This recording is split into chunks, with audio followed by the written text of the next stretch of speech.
Deep underground, two friends, Martin and Roger, ventured into the depths, crawling and diving through a maze of dark tunnels. As spelunkers, they were driven by the hope of discovering a hidden chamber, a secret room nobody have ever seen before.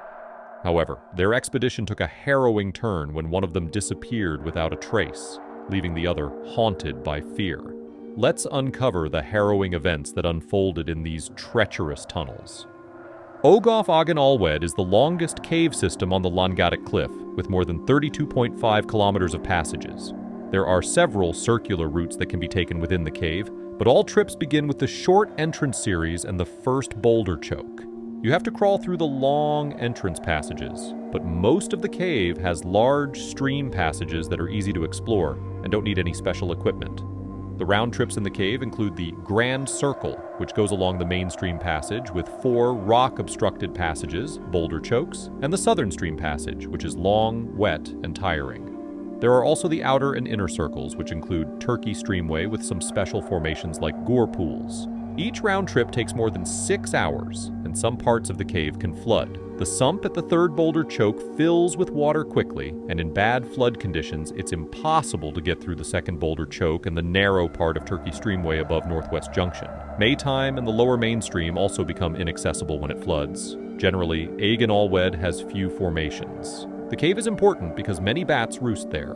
Bats are strictly protected from being disturbed by the Wildlife and Countryside Act 1981, the Habitat Regulations 1994, and the EC Habitats Directive. It is a criminal offense to deliberately or recklessly disturb bats, so cavers should be careful not to cause any disturbance. Originally, people entered the cave through the Agen Allwedd entrance, but now there is a gated entrance through Ogof. This new entrance avoids a difficult, narrow section, which is now blocked by a pillar. Keys are given to people with valid permits, and they must sign a book when entering the cave, stating the route they will take. Using carbide lamps is not allowed in the cave. Additional permits are needed for camping inside, doing blasting work, or conducting research. The cave was first explored by Brian Price and his team in 1949 and 1950. However, it was not until 1957 that the Hereford Caving Club managed to get past the first boulder choke and discovered the main part of the cave. In 1971, John Parker, Jay Phillips, and others explored further by diving through water-filled passages, making the known cave system longer. In 1973, more exploration was done by Martin Farr and Roger Solari. Martin Farr and Roger Solari were exactly the kind of cavers who loved exploring the longest cave systems. They wanted to find new passages beyond what was already mapped. Even though Martin was 23 and Roger was 26, they were quite experienced. They had been exploring dry caves for almost 10 years, but had only started cave diving in the last 3 years. In 1974, Martin and Roger planned to team up to map more of the Agen Allwedd cave system in South Wales. A well-known explorer named John Parker had recently stopped exploring after he found a third sump, a water-filled passage, in one of the cave's longest passages. Martin and Roger hoped to continue where he left off and discover more of the cave. A sump is a tunnel in a dry cave that goes down and is filled with water. If the sump is very short, cavers might just hold their breath and try to swim through it. However, longer sumps require full scuba diving gear to get through safely. The challenges and dangers of dry caving become much greater when cave diving is involved. Martin and Roger were planning to go beyond the 2 sumps that had already been discovered. They wanted to explore the new third sump that had recently been found. This was a big task because it involved both caving and diving, making it much more complicated and risky. Despite the difficulties, Martin and Roger were eager to push the boundaries of the cave and discover new passages. Their goal was to map more of the cave system and extend what was already known. In May, Martin planned a trip to explore the cave, but he had to go alone because Roger had hurt his knee. Going solo in a cave is always more dangerous because if something goes wrong, there is no one to help or call for assistance. Martin knew about these risks, but he was determined to get through the third sump and see what was on the other side. Just reaching the third sump was a huge challenge.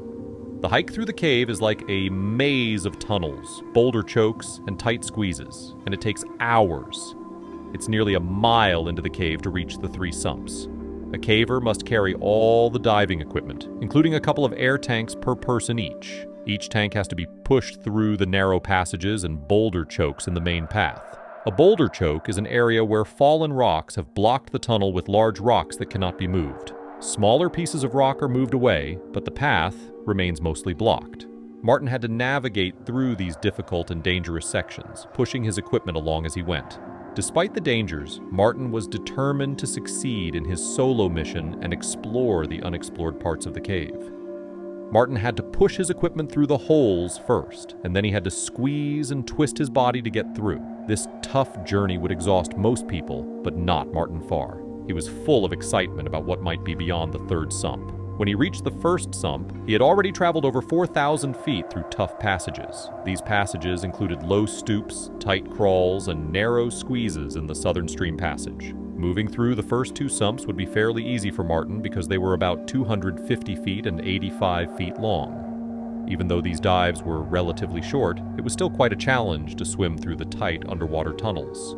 After each dive, he would come up in small, open pools that led to even more unknown paths. The third sump was much longer than the first two, and no one had completely swum through it yet. Martin hoped he would have enough air to reach the end, but he didn't know what he might find beyond it. He swam the entire length of the third sump, which was 850 feet long. This was more than 3 times the length of the first sump. When he finally made it to the next air chamber, he was excited to see what lay ahead. Martin left his diving equipment at the edge of the third sump and continued on foot. The path he followed was full of twists and turns. This long path zigzagged back and forth for 1,800 feet, which is the length of 5 football fields. When Martin came around the next corner, he was amazed to see the pool of another sump. He realized that he would not be able to enter the water on this trip because his air tank, which he had left at the third sump, would only be enough to get him back through the 3 dives he had already completed. Martin knew he had a long journey ahead to get back to the exit. He was a mile away from the entrance and would need to spend the next 4 or 5 hours working his way out of the cave. He had to retrace his steps through the tough passages, tight squeezes, and underwater tunnels to reach the surface safely. Despite the challenge, Martin was thrilled by his discovery and determined to return another day to explore even further. As soon as Martin was back on the surface, he contacted Roger to plan their next visit. They would need to bring an extra air tank each to explore the 4th sump in the cave system. Roger felt the same excitement as Martin at the thought of what might be on the other side. It takes a special kind of caver to see this as an exciting adventure. Their plan was to trek more than a mile into the cave, including dives through 4 narrow tunnels of water to reach an unknown cave or air pocket on the other side. For most people, just thinking about the trapped feeling that would come after dozens of tight squeezes and long dives would be frightening. The idea of getting trapped deeper and deeper into the cave would be too scary for many. Martin and Roger, however, were thrilled by the challenge. They were excited to see what new discoveries they could make. The next trip would be tough, but they were ready to push themselves to explore further. They knew they needed to be well prepared, with extra air tanks and a solid plan, to safely make it through the 4th sump and beyond. Despite the risks, their love for caving and their curiosity about the unknown kept them motivated. On June 15, 1974, Roger and Martin ventured through the path Martin had explored just weeks earlier. Before diving into Sump 3, they switched to fresh air cylinders, leaving their partially used tanks on the bank for the return trip. Carrying 3 tanks each into the dark cave, they prepared to start the dive into Sump 3 with 2 full tanks each. Both Roger and Martin were excited as they come out from Sump 3 onto a new pathway. It was Roger's first time on this route, and they felt the thrill of exploration. During the slow and careful 1,800-foot trek, they moved methodically to avoid damaging their crucial diving gear. When they reached the sump pool and set down their equipment, a sudden wave of heavy dread washed over them. A minute ago, they were happy and excited with electric mood. Now everything turned into silence, even though they really wanted to keep exploring the cave, but something felt not good. They realized they were far from the freedom of the cave entrance, and the air was stuck and hard to breathe. Each of them had a full tank for the dive into Sump 4, plus the remainder of the tank they had used in Sump 3. However, this assurance didn't ease their minds. The thought of a single malfunctioning valve or damaged tube could potentially trap them in that confined space. Despite their training and preparation, the reality of the risks they faced in cave diving became simply clear.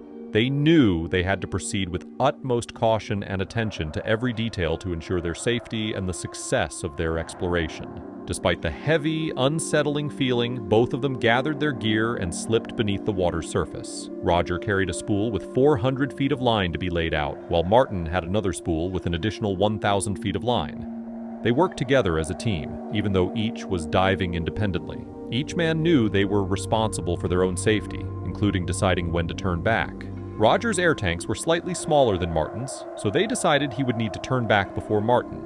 Moreover, their buoyancy are different. Roger was positively buoyant, which meant he tended to float towards the surface, while Martin was negatively buoyant and sank towards the bottom. Underwater, communication was limited to hand signals and the occasional touch, both of them moving carefully and laying out the guideline as they go deeper into the sump. The darkness and silence around them added to the eerie atmosphere, but their training kept them focused on the task at hand. Each stroke of the fin and adjustment of the line was critical, ensuring they maintained their orientation and could find their way back. As they moved deeper into Sump 4, the visibility became low and the water temperature dropped. They knew they were entering more uncharted territory, where the little mistake could have serious consequences. Yet, their training and experience kept them focused and calm. Each movement was deliberate, each decision carefully made to maximize their chances of success and safety. Roger and Martin's journey through the underwater tunnels was not just about exploration. It was a test of their skills, endurance, and trust in each other. They relied on their equipment, their training, and their deep understanding of the cave's challenges to navigate through the darkness and uncertainty. They moved slowly through the newly discovered sump, carefully twisting their bodies to fit through the narrowest sections. As they laid the line, they found themselves going deeper and deeper into the cave. It was certainly no time to panic. Roger's reel ran out of line at 400 feet. At this point, Martin tied his line to Roger's and noticed that Roger was having sinus issues again. Roger had this problem many times before, but he was not willing to let the pain stop him from making this important discovery. He pushed on and followed as Martin laid the next 100 feet of line. During this part of the dive, Martin knew he was breaking a crucial diving rule called the Rule of Thirds. This rule says that a diver should use 1/3 of their air to go in, 1/3 to come back, and keep 1/3 in reserve for emergencies. Martin had already used his first third of air and should have turned back when Roger's line ran out. Knowing that Roger had less air, Martin assumed Roger had reached his third and was heading back to the surface of Sump 4. But Martin's curiosity got the better of him. In a dangerous move, he decided to push on. In a risky move, Martin continued diving until he came to a gravel wall of rock. This seemed like clear evidence that he might be coming to the end of the sump and that there could be an air pocket above.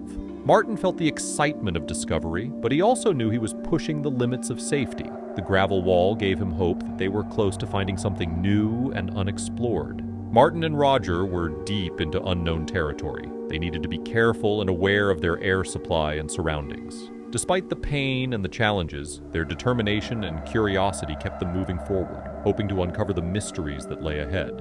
Martin planned to swim up the wall a little way and find an air pocket to rest in before going back. The only problem was his air tank. He'd already used way more than half of it, which wasn't good. That meant he'd need almost all his air left to get back to safety. Martin swam up the wall really fast. He checked his meter, only 3 feet from the top. Maybe there was an air bubble there? But no luck. Just a big, solid rock ceiling. There was no air to breathe up there. Martin knew he should probably go back now from this point, but then he saw the cave go turn to the right. Maybe there was an air pocket to breathe over there, hidden behind the big bumpy rock. With a little hope, he pulled himself along for another 30 feet to see what was behind the rock. No air pocket at all, only solid rock. Just a dead end. Martin felt both disappointed and urgent. He had taken a big risk by going this far, and now he had to get back to the surface of Sump 4 with the remaining air in his tank.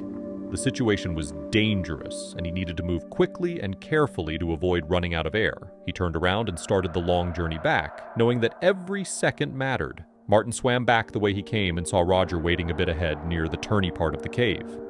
Roger was close to the top, and he was shocked. Martin waved him really fast to come back with him right away. Roger's face looked worried, like maybe he knew he didn't have enough air left to swim all the way back up, 500 feet, to where they could breathe again. He had probably been hoping to find the same pocket of air that Martin had expected. Both men were surprised and disappointed to find that the sump did not end with a new cave or an air pocket. Martin knew they had to move fast. He quickly moved down to the bottom of the passage and began following the line out toward the exit. Every second counted, and he had to be careful but quick to avoid running out of air. Martin started swimming back, but after only about 130 feet, his air tank ran out of air. He tried to switch to his backup air, but when he summed quick calculations, he realized it wouldn't be enough.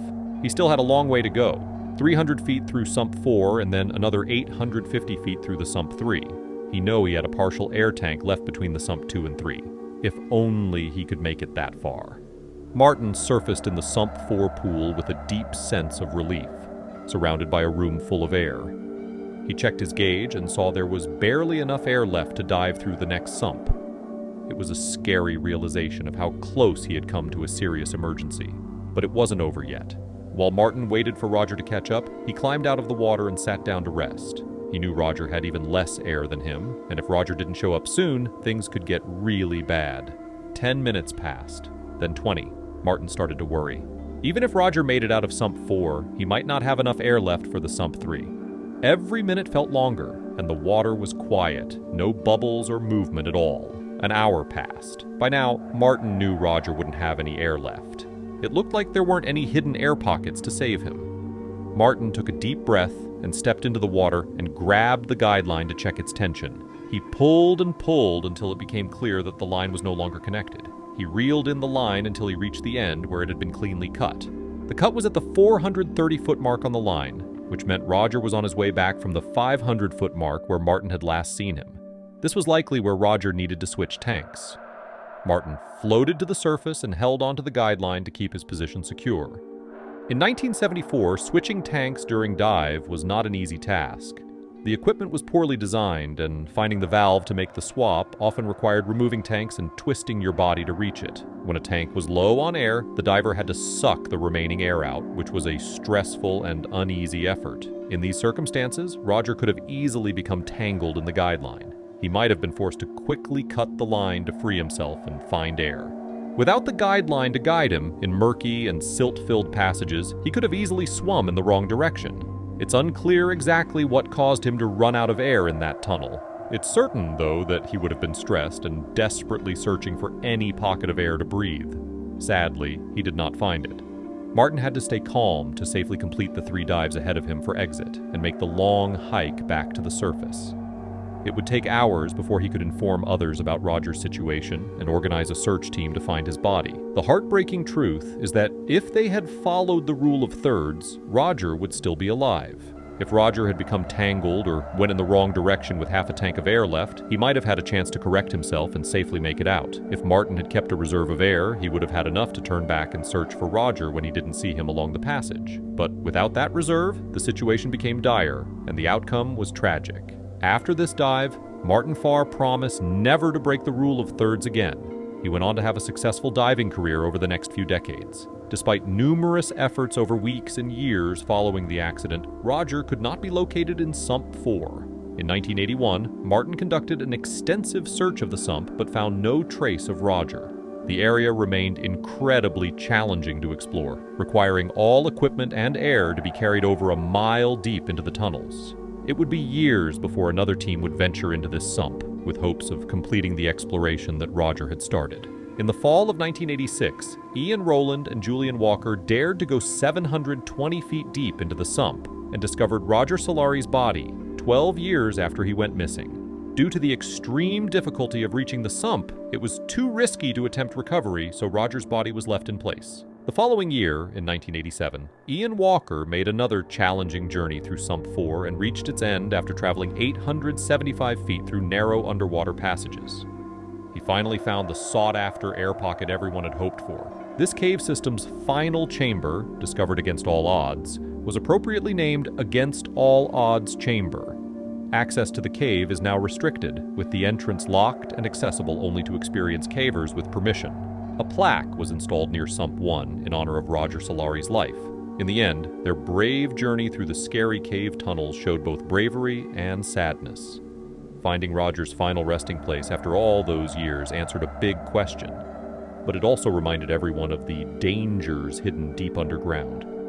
let's take a moment to think about this amazing story of exploring and losing a friend. Thanks for joining us on this deep dive into the world of cave diving. If you enjoyed this story, be sure to hit that like button and subscribe for more adventures. And remember, safety always comes first, especially when exploring the unknown.